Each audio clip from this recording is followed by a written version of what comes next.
বিরোধীদের পালা, কোরআন বিরোধীদের পালা, নবী বিরোধীদের পালা। ওদের সামনে দুজন ফেরেশতা আসবে, আসওয়াদান আজরাকান।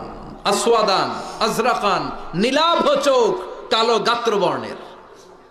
নীলাভ চোখ, চোখগুলো নীল, গায়ের কালার হবে কালো। তাহলে কি ভয়ঙ্কর চেহারা হবে ফেরেশতা দুজনের। এসে বলবে, ওঠ, বস। মার রব্বুক, তোর রবের নাম কি? কয় জানি না। কি কয়? জানি না। লা আদ্রি, আমি জানি না। আমি অমুক নেতার পিছনে পিছনে ঘুরতাম, খালি এটা মনে আছে। আমি মাও সেতুংকে নেতা মানতাম, আমি কার্ল মার্কসকে নেতা মানতাম। আমি নেতা খেতাদের পিছনে ঘুরতাম। রব কি, ইসলাম কি, দিন কি, কিচ্ছু আমি জানি না। মাফ চাই, জানি না। দ্বিতীয় প্রশ্ন,